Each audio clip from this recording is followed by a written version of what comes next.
CO, my name is Roger Cane and I'm Katua. We're here at Barron, Oklahoma to look at a 200-year-old cane brake that was here when our old settler ancestors landed here in the early 19th century. This cane brake, this used to cover a large swath here along Barron Fork Creek. Buffalo used to migrate here during the winter time.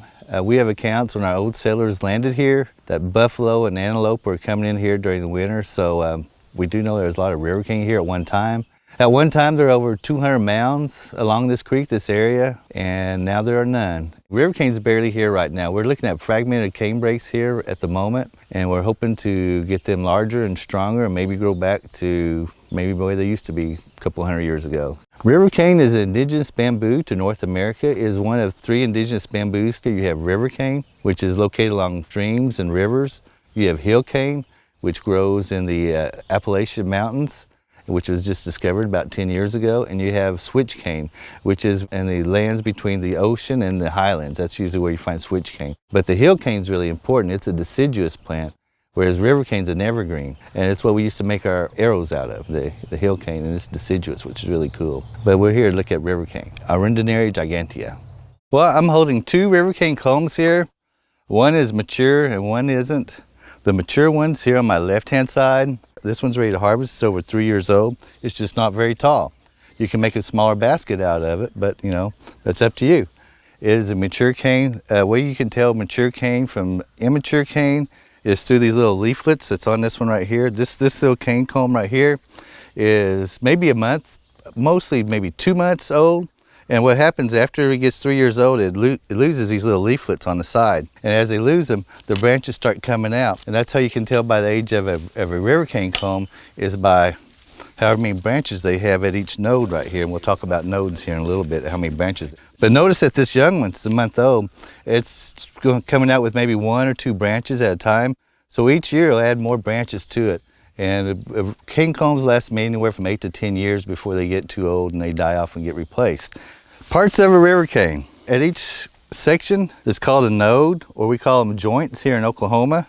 And then in between the nodes is called the internode. And then you come to the branches and then it starts branching off. The bottom part are called the rhizomes. That's how river cane spreads through the ground. But it's important when you're looking at river cane on the branching compared to other bamboos. The river cane branching is real close together and they're not real obtuse when they're angles of their branches. What you can tell by other bamboos is by the joints, the nodes.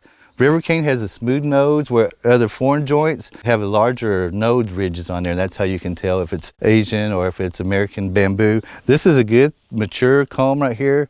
You can tell by the thick walls. See the darker green on the outer edges? That's the silica of the river cane. That's what you're wanting for the river cane, for your baskets, for your blowguns. You want to have a good outer wall because that gives it strength to it. And then that pith is real good on there. So this is a good healthy cane here. This is a good healthy cane site. So this is some good cane for basket making. Here's a scarring where it's been against other cane, where it's scratched up against each other. They always have some kind of scarring where they're holding each other up. River cane forest is called a cane brake. And really the force of the cane brake is a lot like other forests, and that they depend on each other to hold each other up. And that's why if you're gonna get big cane, you gotta have a big area. Cane brake is called dihiya, but if you do one river cane, it's called ihiya. So if you're talking about a whole bunch of river cane, it's called dihiya, and one piece is called ihiya or ihi. I'd like to invite everybody out. If anybody's interested in river cane conservation and they'd like to help out, we're always looking for volunteers and helpers, anywhere from grade school all up to the elderly. If you want to learn about river cane and want to help us, we'd sure appreciate some help. And if you want to help us do river cane conservation here in Oklahoma or Arkansas, please contact us at the Historical Preservation Department at the United Katua Band here in Oklahoma. And Donadog, go hunt, come on back to river cane. Dihiya.